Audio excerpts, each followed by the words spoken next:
A cada domingo nós temos estudado uma porção do Evangelho segundo João e hoje nós chegamos no capítulo 9 e, se Deus permitir, nós iremos estudar todo o capítulo.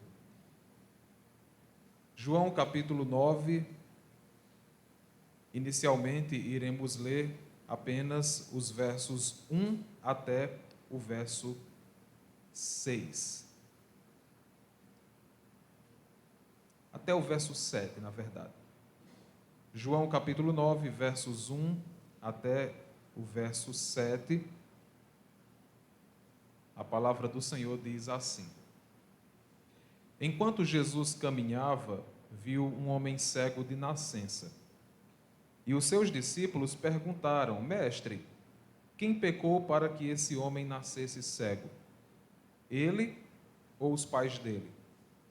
Jesus respondeu: Nem ele pecou, nem os pais dele, mas isso aconteceu para que nele se manifestem as obras de Deus. É necessário que façamos as obras daquele que me enviou enquanto é dia. A noite vem, quando ninguém pode trabalhar. Enquanto estou no mundo, sou a luz do mundo. Depois de dizer isso, Jesus cuspiu na terra, fez lama com a saliva e com a lama untou os olhos do cego. Então disse ao cego: Vá lavar-se no tanque de Siloé. Siloé quer dizer enviado. O cego foi, lavou-se e voltou vendo. Vamos orar. Querido Deus e Pai, muito obrigado por esse culto que estamos oferecendo ao Senhor. Para nós é um privilégio, para nós é uma grande honra. E agora a nossa oração é uma súplica que possamos interpretar corretamente a Tua palavra, que consigamos nessa noite entendê-la, internalizá-la em nosso coração e recebermos do Senhor a dádiva da capacitação espiritual para colocarmos em prática. Esse é o nosso desejo, é a nossa oração, em nome de Jesus. Amém. Meus irmãos, o capítulo 9 do Evangelho de João, ele está tematicamente ligado à festa dos tabernáculos do capítulo 8, que nós já estudamos algumas semanas atrás. E a evidência disso é a referência que nós temos de Jesus como a luz do mundo. Aí no capítulo 9, verso 5, o que se repete no capítulo 8, verso 12. Ao mesmo tempo, o capítulo 9 prepara o terreno para o capítulo 10, que compara Jesus, o verdadeiro pastor, com os líderes religiosos da Judéia como ladrões e mercenários.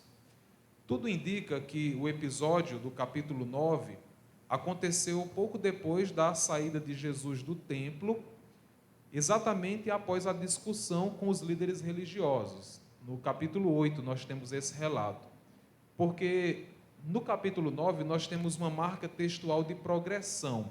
Aí no versículo 1, logo no início do capítulo, João relata que enquanto Jesus caminhava, dando a entender que Jesus está saindo de um ponto anterior do nosso conhecimento para outro. E uma outra evidência é que o tanque de Siloé, que é citado aqui na passagem, é próximo do templo, um pouco menos de 1 quilômetro. Então nós estamos aqui praticamente ainda no mesmo evento. O capítulo 9 de João pode ser dividido em 3 partes. A primeira parte nós temos o sinal, Jesus curando o cego de nascença, dos versos 1 a 12. A segunda parte temos a investigação dos fariseus. Eles vão investigar esse caso dos versos 13 a 34. E dos versos 35 a 41 nós temos o tema da cegueira e a luz espirituais. O texto que nós começamos a ler e que vamos continuar na exposição, ele parece indicar a existência de 2 níveis de leitura, ou pelo menos 2 níveis de interpretação. O primeiro está relacionado ao seu propósito, que nós já conhecemos, que é exatamente demonstrar, a partir do milagre operado, que o Cristo, o Filho de Deus, é Jesus de Nazaré. Então esse é o propósito geral do livro, como nós já vimos. Agora, uma outra camada interpretativa é exatamente retratar o que acontece quando a luz, Jesus, brilha. O que é que acontece? Alguns passam a ver, como o cego de nascença, enquanto outros que pensam que veem, viram o rosto cegados pela própria luz. Então nós temos esse outro nível de compreensão do texto, que parece saltar dele aqui na passagem. Então, à medida que formos fazendo a leitura e explicando o texto, nós veremos como todas essas questões se apresentam na passagem. Então, vamos entrar agora na primeira parte, o sinal. Jesus cura o cego de nascença. O verso 1 diz: enquanto Jesus caminhava, viu um homem cego de nascença. De acordo com o verso 13 da mesma passagem, o texto diz que era sábado. E aqui já acende uma luz de alerta. Quando João cita separadamente, dando ênfase que era sábado, é porque vem problema. E Jesus deve ter ido com seus discípulos, depois daquela discussão com os líderes religiosos dentro do templo, na direção do tanque de Siloé. E o tanque de Siloé é diferente do tanque de Betesda. Se você puder olhar o mapa ali de Jerusalém, você vai perceber que o tanque de Betesda é mais ao norte e o tanque de Siloé é mais ao sul. Então são dois tanques diferentes, certo? Da passagem do capítulo 5 e agora do capítulo 9. Esse tanque estava localizado dentro das muralhas de Jerusalém, a cerca de meio quilômetro ou 600 metros de distância. Inicialmente, nos tempos do rei Ezequias, esse tanque era um reservatório que recebia água de uma fonte chamada Gion, fora das muralhas, que tinha a finalidade de abastecer o povo em um possível cerco inimigo. O cerco assírio estava na iminência de acontecer, então eles fizeram um canal que saía de fora da cidade, entrando em Jerusalém, e descia água para esse tanque. Era uma reserva muito grande de água, como diz em 2 Reis, capítulo 20, verso 20. Mas após o exílio na Babilônia, essa piscina enorme passou a ter funções ritualísticas, servindo para banhos de purificações aos que estavam indo na direção do templo em suas festividades. Então, quando eles entravam em Jerusalém, tinha várias portas na cidade e uma delas dava de frente com o tanque de Siloé. Então, eles entravam, se banhavam e seguiam para o templo para as festividades. Era uma forma de purificação. É por isso que, se tratando de um espaço bastante frequentado, muitos pedintes permaneciam naquele lugar praticando mendicância. Onde tem festa, onde tem gente, vai ter alguém pedindo esmola, vai ter alguém pedindo algo. O que em muitos casos era motivado por uma condição de saúde. Na época não tinha os direitos, né, não tinha todo o auxílio que nós temos hoje, então alguém que tivesse uma doença como cegueira, ou fosse um aleijado, um coxo, eles provavelmente teriam muita dificuldade em trabalhar, e como não tinham o amparo necessário, eles precisavam pedir. Dentre esses homens, ou essa classe de homens, estava aquele que viria a ser curado por Jesus, aqui na passagem. No verso 8, na parte A, diz que os vizinhos o conheciam como mendigo, esse homem. E no mesmo verso 8, na parte B, diz que ele ficava sentado pedindo esmolas. Então, esse é o status desse homem que temos aqui na passagem. No versículo 1, Jesus viu um cego de nascença, poderia ter vários ali. E quando o texto diz que era um cego de nascença, esse qualificador deve ter sido acrescentado por João. E Jesus viu um cego, se dirigiu a ele e João destaca que era de nascença. Ele nasceu assim, ele não desenvolveu essa cegueira no decorrer da vida. O versículo número 2, nós temos aqui exposto uma crença antiga que era popular ali entre os judeus. E a crença é exatamente que doenças eram maldições impostas por Deus, por pecados herdados ou então cometidos. O texto diz: mestre, depois que eles observam aquele homem cego, quem foi que pecou para que esse homem nascesse cego? Então, aqui não tem nada de estranho para nós, porque estamos acostumados a sempre vincular algum sofrimento, alguma doença, algum mal, algum desastre a pecados. Geralmente nós fazemos isso, embora não seja o correto a se fazer. Então a questão deles era, olha, ele é cego, então provavelmente ou ele pecou e se tornou cego, ou então os pais dele pecaram e por isso ele nasceu assim. Em Jeremias 31, 29 e Ezequiel 18 e 2, tinha até uma frase que eles diziam para retratar essa realidade. Eles diziam, os pais comeram uvas verdes e os dentes dos filhos é que se embotaram. Então, geralmente eles usavam essa frase, aqui é como se falasse uva verde, a gente não está tão acostumado, né, com isso, mas imagine aqui siriguela ou cajarana, né? Então, comeu e aí embotaram os dentes, como se os filhos acabassem recebendo o mal que os pais plantaram. Mas no versículo 3, ao que nós percebemos, Jesus corrige essa crença, ensinando que as enfermidades daquele homem fazia parte de um plano maior de Deus, em demonstrar sua glória por meio da realização das suas obras. É por isso que Jesus diz, nem ele pecou, nem os pais dele. Mas isso, ou seja, a cegueira de nascença dele, aconteceu para que nele se manifestem as obras de Deus. Irmãos, esse ensino de Jesus ele é muito precioso, porque normalmente nós somos confrontados com a questão daqueles que têm deficiências físicas por nascimento. Por que pessoas nascem assim? Por que nascem pessoas com deficiência física? É por causa do pecado que entrou no mundo, claro, certo? Toda doença é por causa do pecado, mas não necessariamente por culpa da própria pessoa dos seus pais. A gente tem que fazer a distinção aqui. Por causa do pecado as doenças existem, mas as doenças não necessariamente são causadas pela pessoa adoecida ou então pelos seus pais, como que herdadas. Deus, em sua divina e misteriosa providência, está realizando uma obra no mundo que envolve o indivíduo afetado, as pessoas à sua volta e a realidade como um todo, que é muito abrangente.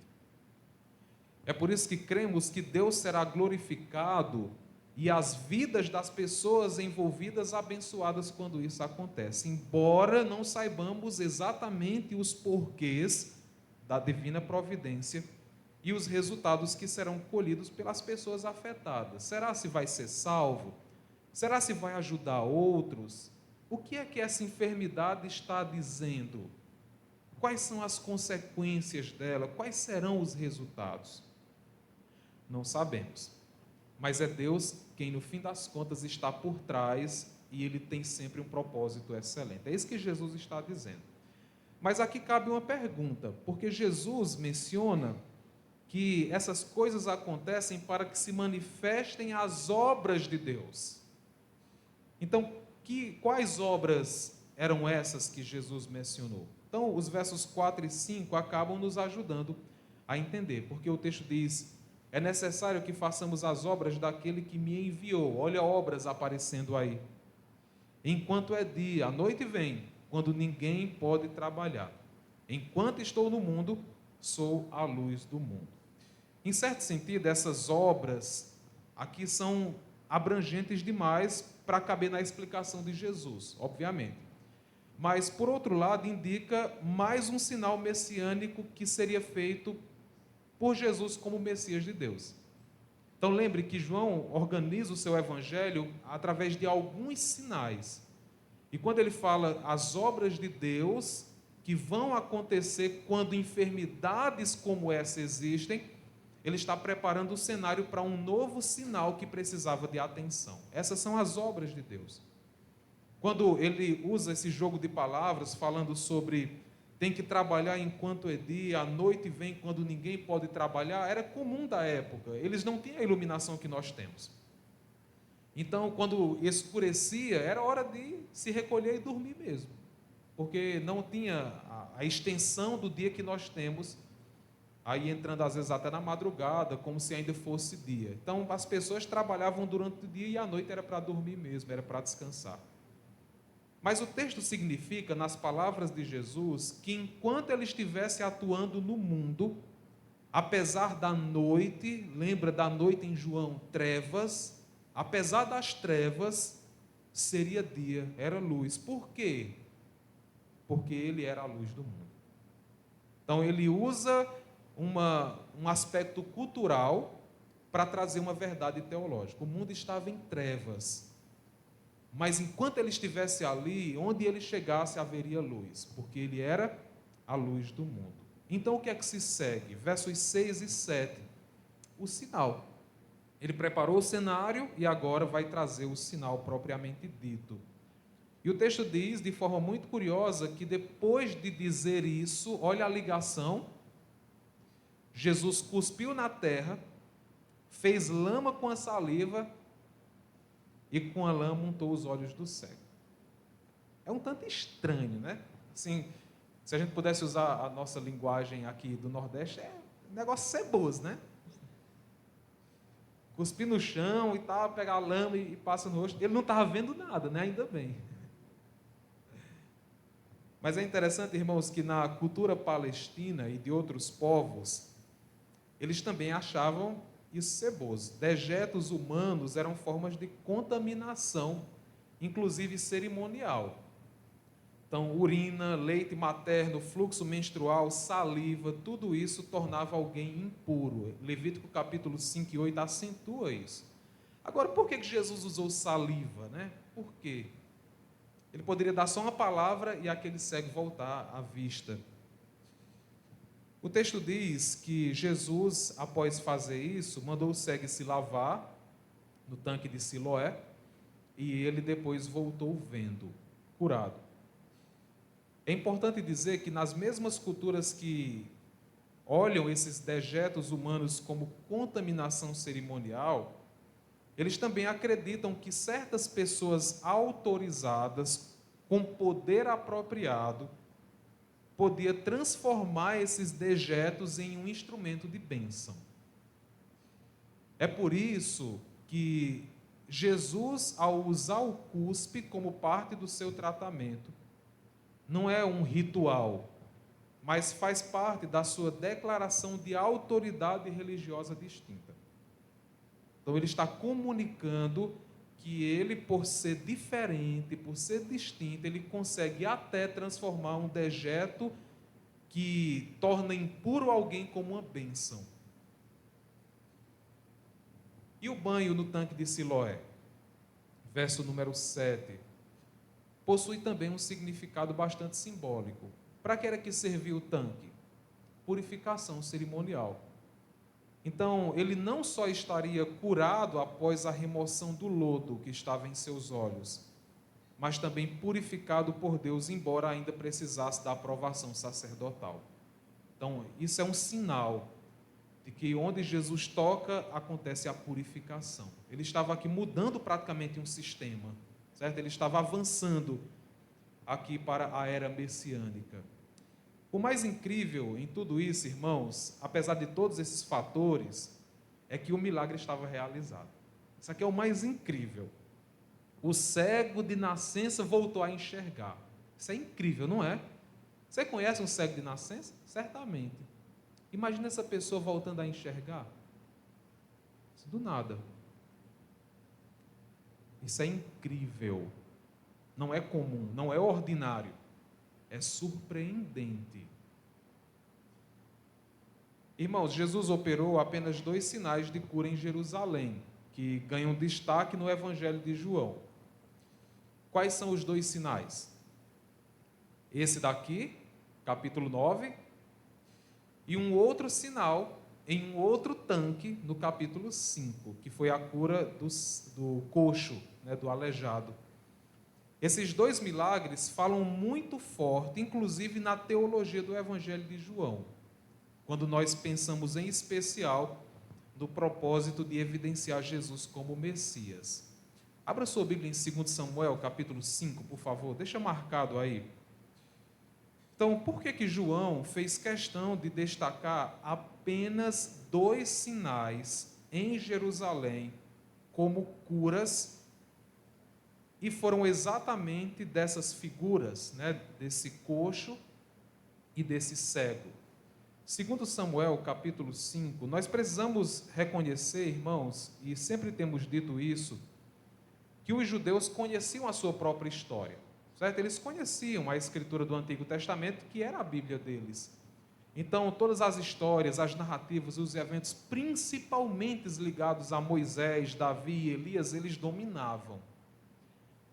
E em 2 Samuel, capítulo 5, nós temos o evento quando Davi ele é ungido sobre todo Israel. Ele começa reinando sobre Hebrom e depois ele consegue conquistar e dominar e se tornar rei sobre todo Israel. Mas falta exatamente o seu ambiente de reinado, o seu palácio, a cidade de Davi. Na época, em Jerusalém, moravam os jebuseus. E era um lugar que precisava ser dominado também, e era ali que Davi iria se estabelecer e colocar o seu reino. Agora, observe bem essa passagem aqui. O texto diz: o rei Davi, verso 6 do capítulo 5, partiu com os seus homens para Jerusalém, para atacar os jebuseus que moravam naquela terra. Os jebuseus disseram a Davi: você não entrará aqui, até os cegos e os coxos poderão impedi-lo de entrar. Com isso queriam dizer, Davi não entrará nesse lugar, em Jerusalém. Porém, Davi tomou a fortaleza de Sião, isto é, a cidade de Davi.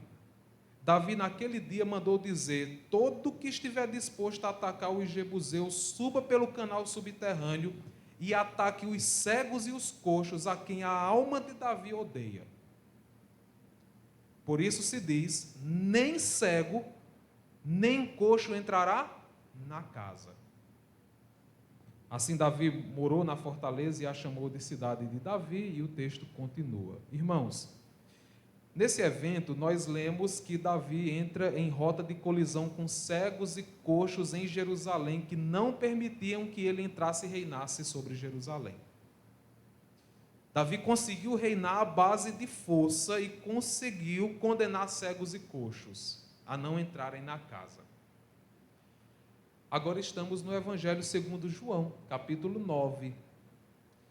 E temos o segundo Davi, Jesus Cristo, reaparecendo no cenário de Jerusalém, diante de cegos e coxos. E a semelhança de Davi também consegue reinar sobre eles, mas não à força, mas operando grande milagre, abrindo as portas da casa, do reino para eles. Sabe por que isso? Porque Jesus de Nazaré é o Messias escolhido. É por isso. É por isso que Jesus é o Messias por excelência, e João queria ensinar isso para os seus primeiros ouvintes, os seus primeiros leitores. E eles entenderam. Mas o texto segue. O milagre dessa envergadura, a cura de um cego de nascença, deve ter causado grande repercussão, e é o que nós vemos nos versos seguintes, versos 8 a 12. O texto diz assim: então os vizinhos e os que antes o conheciam de vista, como mendigo, perguntavam: não é esse que ficava sentado pedindo esmolas? Uns diziam: é ele, há confirmação, é ele mesmo. Outros, talvez por incredulidade, não sabemos, diziam: não, mas se parece com ele. O homem dizia: sou eu. Vocês estão com dúvida porque sou eu mesmo, quem estava cego, e sempre fui assim. Então lhe perguntaram: mas como foram abertos os seus olhos? Eles queriam saber como isso aconteceu exatamente. Certamente, naquele momento, muita gente naquela piscina, a piscina tinha escadarias, muita gente passava, muita gente ajudava, parava para conversar com alguns. Então, talvez a ação de Jesus não tenha ficado tão clara para alguns. Mas o homem explica, verso 11. O homem chamado Jesus fez lama, passou nos meus olhos e disse: vá ao tanque de Siloé e lave-se. Então fui, lavei-me e estou vendo. E aí, certamente para eles gerou muita curiosidade. Rapaz, então onde é que ele está? cadê esse homem? Jesus já tinha ido embora. Não sei onde é que ele está. E a partir desse momento, irmãos, na narrativa, nós vamos perceber uma alteração acontecendo entre o estado de visão do antigo cego e dos líderes religiosos. Eles são trazidos à narrativa e a gente vai percebendo que à medida que o homem, que outrora era fisicamente cego, passa a desenvolver visão espiritual por sua crença em Jesus, os líderes religiosos, todos com visão física, demonstram perda significativa de visão até ficarem cegos. É a partir desse momento que nós temos aquele segundo nível de significado aparecendo. E o ponto alto desse acontecimento está dos versos 35 a 41, mas a gente chega já nele. Vamos observar primeiro a segunda parte do capítulo 9, sobre a investigação dos fariseus. A partir do verso 13, versos 13 e 14, a passagem diz assim: levaram aos fariseus aquele que antes era cego. Talvez você esteja pensando, rapaz, que pessoal covarde, né?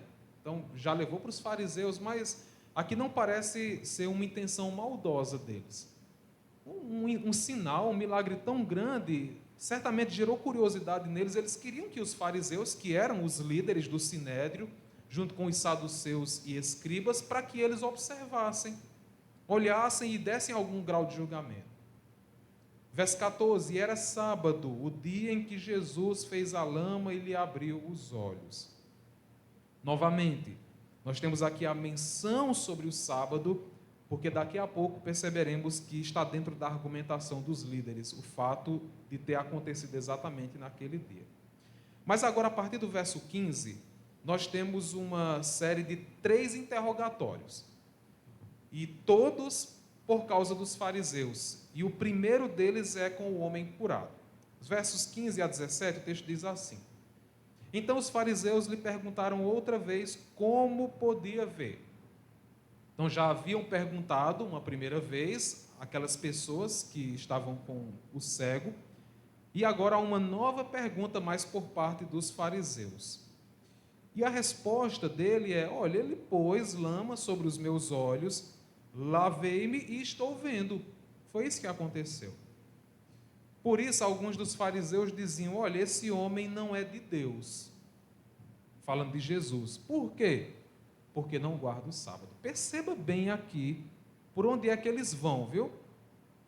Um homem era cego de nascença, agora volta a ver. O que é que eles dizem? Não é de Deus, não. Por quê? Porque fez no sábado. E no sábado, dentro da lei, da tradição dos judeus da época, nem cuspir no chão você podia. Porque cuspir no chão poderia produzir poeira, e poeira poderia significar trabalho. E principalmente se fosse fazendo trabalho ali de um oleiro, como Jesus fez, né? De cuspir na terra, pegar, produzir lama e tapar os olhos. Então, na cabeça deles, Jesus não era de Deus, não, porque quando foi curar aquele cego, ele acabou quebrando o sábado. Eles estavam certos na visão deles, mas na visão de Deus certamente não. Mas outros diziam, lá ainda tinha gente sensata, até certo ponto, que outros diziam, olha, ainda no verso 16, como pode um homem pecador fazer sinais como este? Então, embora alguns não olhassem para o lado do sinal, do milagre, outros olharam e disseram, rapaz, esse negócio está estranho. Como é que um pecador como ele pode fazer algo tão grandioso assim? E é por isso que João coloca que houve divisão entre eles. Uns diziam uma coisa, outros diziam outra coisa. Agora perceba aqui, que dentro desse relato aqui do verso 16, nós percebemos que há uma falta de lógica da parte deles. Eles acabam somando aqui as informações, mas não chegam na conclusão correta. Um cego de nascença agora volta a ver, e uma pessoa operou isso. Na cabeça deles, o resultado é o quê? É um pecador, quebrou a lei, e não assim, esse homem é diferente. Esse homem deve ser divino, ou pelo menos enviado por Deus, porque não pode. E aí no verso 17, eles perguntam novamente ao cego: o que você diz a respeito dele, uma vez que lhe abriu os olhos? Aqui é um desafio. Aqui é como se eles quisessem saber onde é que esse homem estava. Qual é o seu time? Qual é você está com ele? Eu vou saber agora. Vai depender do que você vai dizer. E ele responde: é um profeta. Esse homem parece ser um homem leigo. Era um cego, mendigo, não tinha muitas oportunidades de estudo. O máximo que ele conseguiu chegar em Jesus foi chamá-lo de profeta. Rapaz, ele é um profeta. E aqui nós percebemos exatamente que, pelo fato deles não acreditarem, no verso 18, a gente vai já entrar nele, que o processo de cegueira por parte dos líderes religiosos já está aumentando, enquanto a visão do homem cego está crescendo. Ele reconhece Jesus como profeta. Ainda era pouco para o que Jesus é, mas já era muito para alguém que era leigo. É por isso que um certo autor, teólogo, estudando essa passagem, ele diz: ele está começando a ver ainda mais claramente, enquanto os olhos de seus juízes estão ficando anuviados, como uma neblina teológica que causa cegueira. Eles não ficaram satisfeitos com o que o homem falou, então chamaram seus pais. Vamos atrás dos pais dele, né? Esse negócio está estranho demais. Os pais vão confirmar. Versos 18 até o verso 23, o texto diz assim: os judeus não acreditaram que ele tinha sido cego e que agora podia ver, enquanto não chamaram os pais dele. E lhes perguntaram: é este o filho de vocês que vocês dizem que nasceu cego? Como é que agora ele está vendo? Talvez uma questão que você deva fazer é assim: rapaz, como é que esse cabra era mendigo e ainda tinha pai e mãe, né? Como assim? Mas o que parece é que exatamente era cultural, não tinha benefício. Não existia benefício para ele, então ele precisava se sustentar de alguma forma. Os pais não sabemos se esse homem foi um homem de meia idade, talvez já fossem idosos, também não havia benefício para idosos na época. Então poderia ser uma família de baixa renda, necessitados, e que o filho não viu outra solução a não ser pedir esmolas. Estamos aqui só pensando em possibilidades, mas é fato que ele tinha pais. E os homens líderes religiosos perguntaram: como foi que ele agora está vendo? Ele era cego mesmo de nascença? Então os pais responderam: sabemos que este é o nosso filho que nasceu cego. Ele está reconhecendo isso. Mas não sabemos agora como ele está vendo. E também não sabemos quem lhe abriu os olhos. Perguntem a ele, pois já tem idade e poderá falar por si mesmo. Irmãos, aqui nós temos uma voz temerosa dos pais. Certamente, olha, imagine aí, os pais tiveram um filho cego, passou a vida toda como um cego, e agora eles encontram o filho vendo. Você imagina como eles deveriam reagir? Rapaz, era tanta alegria que não tinha como esconder nada, não tinha como aqui velar nenhuma informação. Eles certamente sabiam, porque se eles chegaram lá, eles já entenderam que alguém untou barro, colocou nos olhos, e com certeza. Mas João explica que isso aconteceu, verso 22, porque eles estavam com medo dos judeus, pois estes já tinham combinado que se alguém confessasse que Jesus era o Cristo, o Messias, seria expulso da sinagoga. Seria expulso. Não poderia mais participar das reuniões religiosas lá.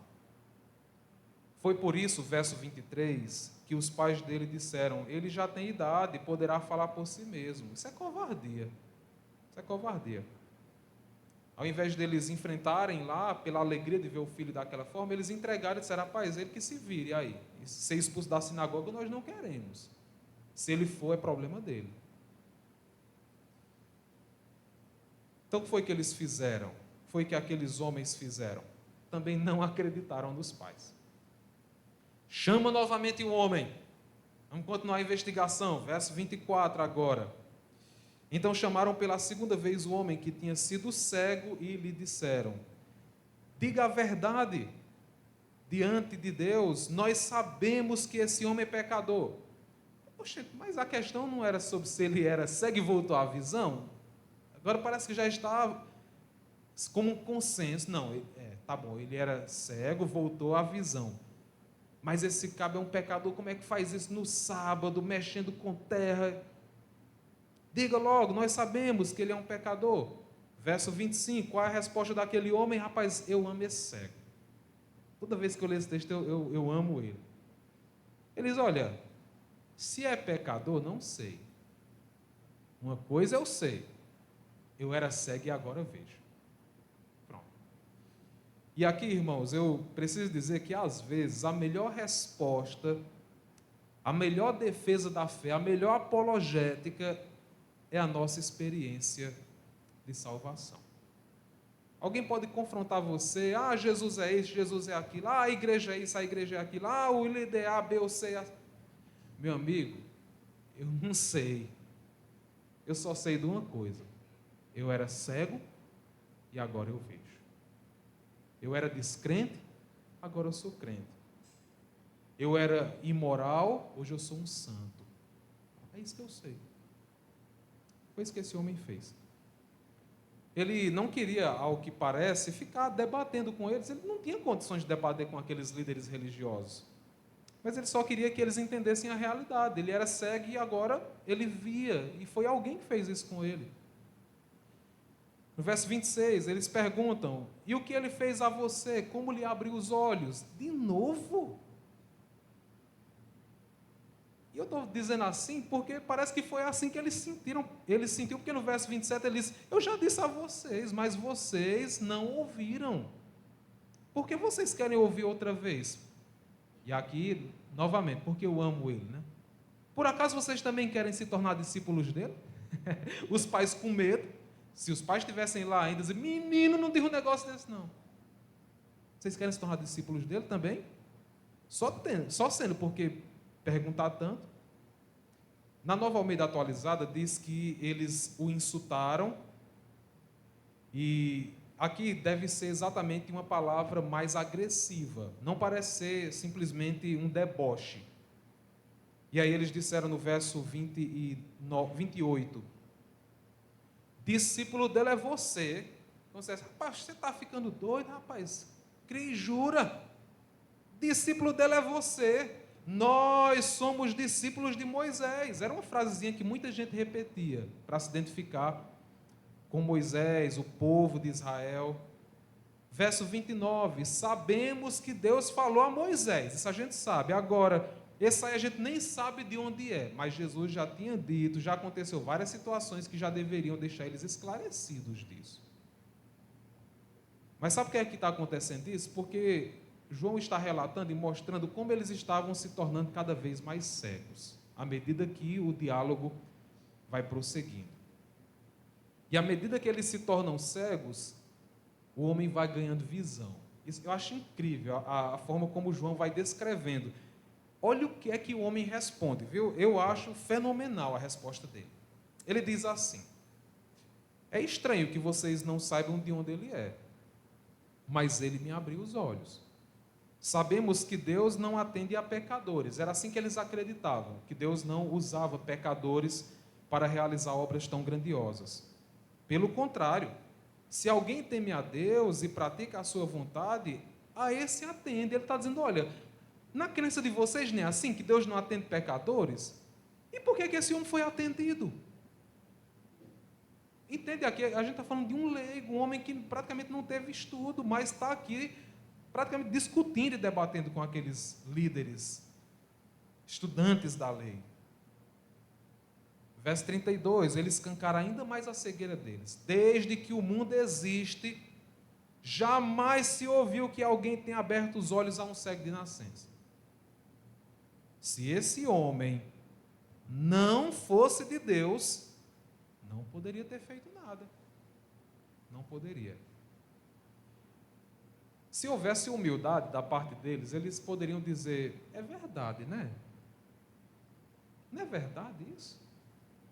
Mas o que é que eles dizem? Para ampliar ainda mais a cegueira, você nasceu cheio de pecado e está querendo nos ensinar? Argumento ad hominem, né? Argumento contra o homem. já que não vence no debate, aí ofende ele. Tu é pecador, rapaz. Comedor de feijão como tu quer ensinar a gente?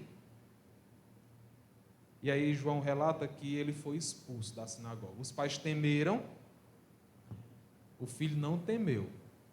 Vê a consequência, eles expulsaram ele da sinagoga. É difícil a gente entender como acontecia o processo de expulsão de sinagogas na época. É bem difícil.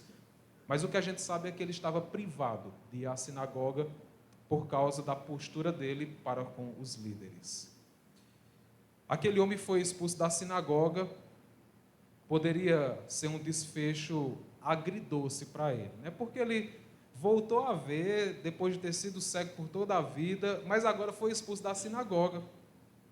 A sinagoga era respeitada, era símbolo do cuidado de Deus para com o povo de Israel, e agora ele está desamparado, né? Mal voltou a ver, já está desamparado, coitado. Mas o melhor aconteceu. A partir do verso 35, nós chegamos na terceira e última parte do relato. E João relata que após a expulsão do homem da sinagoga, Jesus ficou sabendo e provavelmente buscou aquele homem para um diálogo. O texto diz, verso 35, Jesus ouviu que eles tinham expulsado o homem. Ao encontrá-lo, ele fez uma pergunta. Antes da gente entrar no diálogo propriamente dito, nessa conversa que Jesus tem com ele, tem algumas questões que precisam ser levadas em consideração para a gente entender melhor. Porque a pergunta de Jesus é: você crê no Filho do Homem? E essa expressão, ela não é descontextualizada, mas talvez Jesus pudesse usar uma outra expressão, Filho de Deus, você acredita no Filho, mas essa expressão cheia, ela carrega muito sentido. Então, o que seria que de fato Jesus estava intentando na conversa com aquele homem ao usar essa expressão? No verso 39, nós percebemos que a conversa deles gira em torno de julgamento. O texto diz: eu vim a esse mundo para juízo. A conversa gira em torno de julgamento. A própria conversa de Jesus com ele foi motivada por um ato de juízo das autoridades religiosas. Eles julgaram ele como excluído da sinagoga. Anteriormente, no capítulo 5, verso 27, você pode segurar a passagem aí e ler comigo, Jesus falou sobre julgamento uma outra vez, ligando a figura messiânica com o título de Filho do Homem. Certo? E aí no texto de 5, 27, João 5, 27, o texto diz assim: e lhe deu autoridade, falando de Deus Pai, para julgar. Por quê? Porque é o Filho do Homem. Então, o ambiente da conversa gira em torno de abuso de autoridade e injustiça por parte dos líderes religiosos. Certamente aquele homem estivesse, em certa medida, se sentindo desamparado em termos religiosos. Provavelmente. Ele precisava de algum amparo, e é por isso que João liga a expulsão daquele homem ao encontro de Jesus. E olha como é que o diálogo se desenrola. Ele respondeu: quem é, Senhor, Filho do Homem, para que eu creia nele? A palavra Kyrios aqui não denota uma expressão messiânica, mas uma expressão de respeito. Quem é o Filho do Homem? Jesus disse: você já o tem visto. Ele era cego. Isso é incrível. Você já o tem visto. E é aquele que está falando com você. Então ele afirmou o quê? Eu creio, Senhor, eu creio. E a evidência que ele creu de verdade é que o texto diz que ele adorou Jesus. Jesus continuou: eu vim a esse mundo para juízo, a fim de que os que não veem, vejam, e os que veem se tornem cegos. É assim, irmãos, que pensando na contextualização que fizemos, a abordagem de Jesus era: se aquele homem confiava no Filho do Homem, usando como alguém que exerce julgamento, e consequentemente em sua justiça, ele estaria amparado. Ele estaria amparado, ele deveria descansar, não se agoniar, não ficar cabisbaixo, porque os líderes desprezaram ele, o expulsaram. É por isso que depois que ele pergunta ansiosamente a Jesus quem era o Filho do Homem, no verso 36. E Jesus se identifica como tal no verso 37. Aquele homem declara a sua crença em Jesus e o adora. Aquele homem não confiava mais nas autoridades religiosas. Ele havia encontrado em Jesus aquele que poderia crer, de fato. Nas palavras de Jesus, uma das formas de execução do seu juízo sobre o mundo é que, se por um lado algumas pessoas receberiam visão espiritual, outros permaneceriam cegos para a verdade que estava nele. Lá em Mateus 13, quando ele conta uma das suas parábolas e os discípulos perguntam por que ele fala em parábolas, ele diz: olha, eu falo assim para que aqueles que escutam não entendam, como uma forma de juízo mesmo. Uma forma de juízo. E esse julgamento se aplicava aos líderes religiosos. Mas, ao que tudo indica, as palavras de Jesus sobre a cegueira e visão, no verso 39, não foi bem entendido por eles. Os versos 40 e 41 diz assim: alguns dos fariseus que estavam perto dele perguntaram-lhe: por acaso também nós somos cegos? Essa foi a pergunta deles. Eles não entenderam a fala de Jesus. Olha o que é que Jesus diz no verso 39. Eu vim a esse mundo para juízo, a fim de que os que não veem, vejam, e os que veem se tornem cegos. Eles estão se classificando como quem aqui, na fala de Jesus? Como aqueles que veem. Você está dizendo que a gente vai ficar cego, é? Alguns fariseus que estavam ali questionaram de forma equivocada a fala de Jesus, mas Jesus corrige. Eles não entenderam bem, então no verso 41, Jesus diz: se vocês fossem cegos, não teriam pecado algum, mas porque agora dizem nós vemos, o pecado de vocês permanece. Ou seja, com uma profunda ironia, Jesus responde que se eles fossem cegos, isso é, no sentido em que alguém reconhece sua incapacidade de chegar à verdade e por isso clama humildemente por iluminação, eles não seriam culpados de incredulidade que rejeita o Filho do Homem. No entanto, agora que dizem que podem ver, satisfeitos com a luz da lei como interpretada pela tradição recebidas, e, consequentemente, rejeitam a verdadeira luz quando brilha sobre ele, então, assim, a culpa permanece sobre eles. É isso que Jesus está dizendo. Chegamos ao final da nossa narrativa e agora eu queria compartilhar algumas lições que nós podemos aprender com esse texto. Irmãos, em primeiro lugar, nós temos que definitivamente cravar em nosso coração e mente que Jesus cura hoje e restaurará plenamente amanhã. São dois momentos do ministério de Jesus.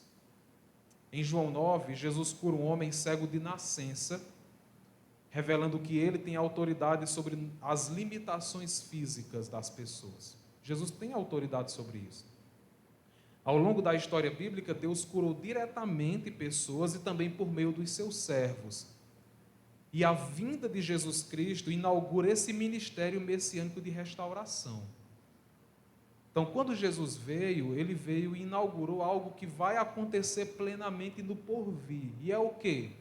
Ninguém que se aproxime dele ficará doente. Ninguém que esteja com ele terá deficiência. Ninguém que estiver com ele passará sofrimento. Foi um aviso. É por isso que muitas pessoas ficam encasquetadas e tropeçam ao ler os evangelhos de forma errada, dizendo: olha, eu não creio mais em Deus, em Jesus, porque eu tinha uma doença, orei a Ele e não fui curado dela. Ou um parente, um amigo. Na Bíblia diz lá que a gente tem que orar, que recebe, a gente pode confiar que recebe a cura. E cadê essa cura? Mas nós precisamos lembrar que a vinda de Jesus foi por etapas.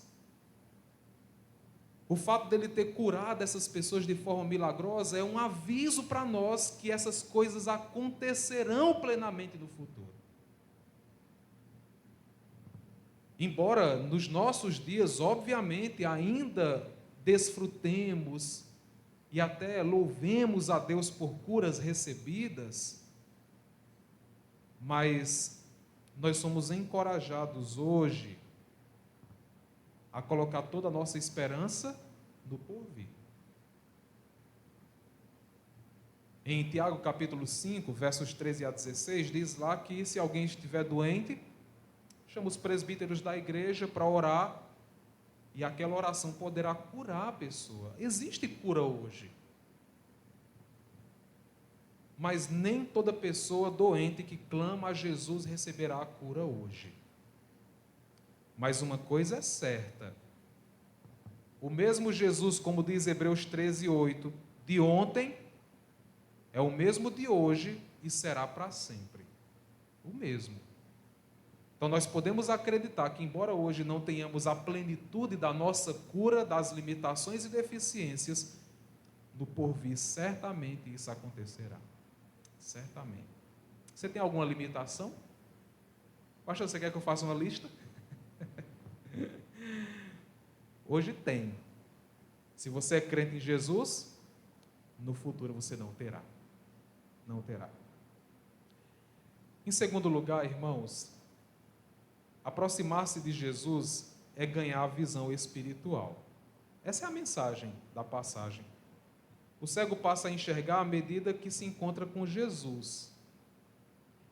Enquanto os fariseus, confiantes em si mesmos, tornam-se cada vez mais cegos quando se distanciam dele. É por isso, irmãos, que quanto mais nós cultivamos comunhão com Jesus, pela palavra, pela oração, a vida na igreja, o serviço, mais discernimento, humildade e sabedoria recebemos para viver. Mas o contrário também é verdadeiro.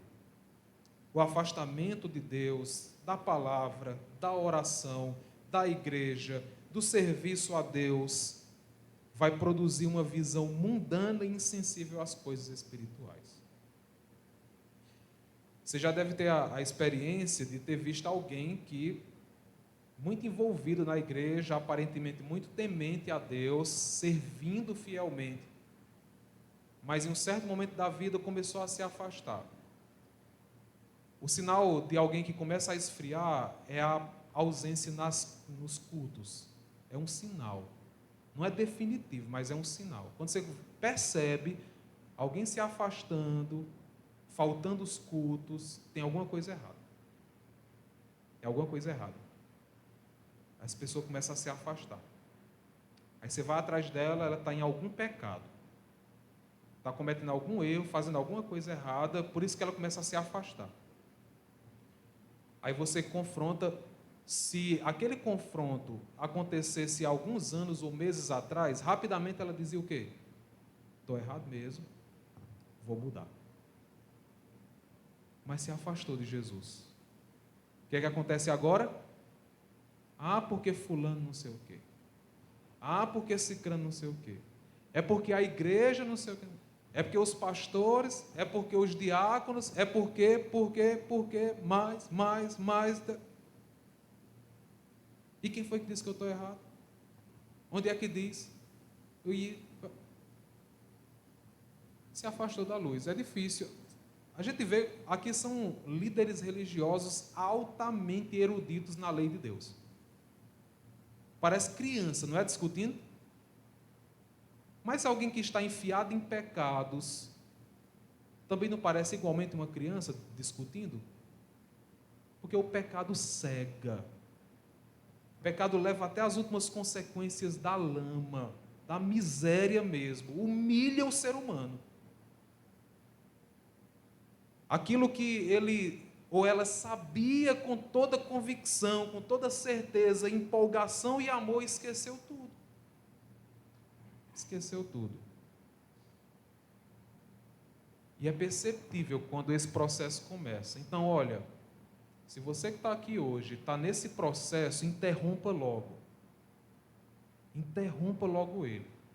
Frieza pelos cultos, se afastando do serviço, não está lendo a Bíblia, não está orando, interrompa agora mesmo, porque senão pode ser tarde demais. Às vezes a pessoa não interrompe, sabe onde é que essa pessoa vai parar? No inferno. No inferno. Então, se você está passando por isso, acabe logo, na raiz. Volte a ler sua Bíblia, volte a orar, volte a vir para os cultos, a servir, se relacionar com os irmãos. Isso aqui é perfeito para gerar em nosso coração, em nossa vida, discernimento, saber o que é certo, o que é errado, humildade para reconhecer erros, sabedoria para tomar decisões. Isso vai evitar que a nossa visão seja extremamente mundana e seja, obviamente, espiritual. É por isso que nós devemos dedicar a nossa vida a caminhar perto da luz, que é Jesus. Em terceiro lugar, uma das mensagens que foi passada, provavelmente na época em que João escreveu esse livro, foi acerca das opressões que alguns judeus sofriam por abraçarem o cristianismo. E nesse ponto eu destaco, irmãos, que a fé em Cristo exige coragem para romper com opressões. Exige. O homem curado enfrenta rejeição e expulsão religiosa por testemunhar de Jesus. E João ensina à igreja que seguir a Cristo pode custar relacionamentos e segurança pessoal e institucional. É por isso, irmãos, que nós não devemos, em hipótese alguma, permanecer presos a vínculos abusivos, autoritários e espiritualmente adoecedores. Não importa onde seja. Pode ser na igreja, pode ser na família, pode ser no trabalho. Não fique. Não fique. Se o líder é abusivo, autoritário, se o patrão, o marido, a esposa, seja quem for, se está causando mal a você, não fique, meu amigo. Minha amiga, saia imediatamente. Denuncie, chame os pastores e diáconos, a liderança. Não permaneça. Nós somos chamados para ser livres.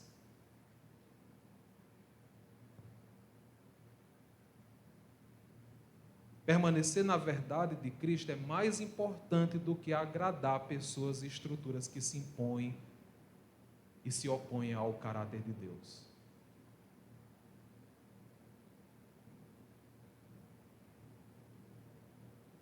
Mas eu queria finalizar e queria me dirigir, como sempre tenho feito nas pregações, àqueles que ainda não têm Jesus como Senhor e Salvador. Meu amigo e minha amiga, sem Jesus, toda pessoa permanece cega espiritualmente. Toda pessoa. Por mais inteligente que seja, por mais próspero na vida, cego. Jesus se revela como o Filho do homem e a luz do mundo. Aquele que dissipa toda cegueira espiritual. É Jesus quem faz isso. Somente pela fé nele é possível enxergar a verdade, receber perdão, experimentar a salvação eterna. Só nele. Não tem outro caminho. Se alguém ainda não crê em Cristo, infelizmente permanece nas trevas.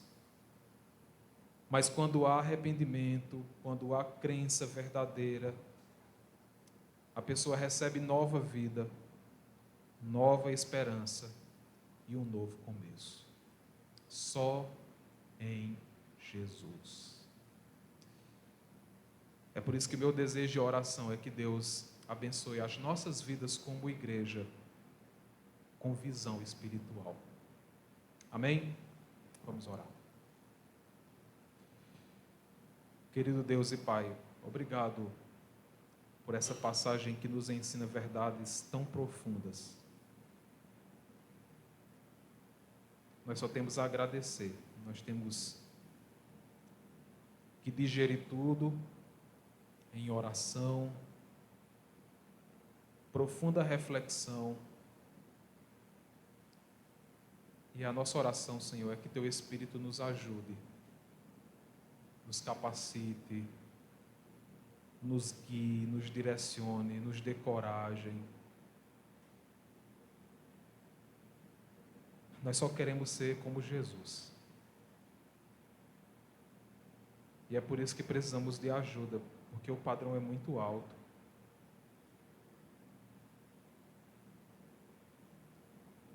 Nos dê, Senhor, visão espiritual. Não nos deixe na cegueira. E para aqueles que ouviram essa mensagem e ainda estão cegos espiritualmente, que o Senhor dê visão, dê salvação, dê redenção, dê nova vida. Que encontrem a luz. Em nome de Jesus. Amém.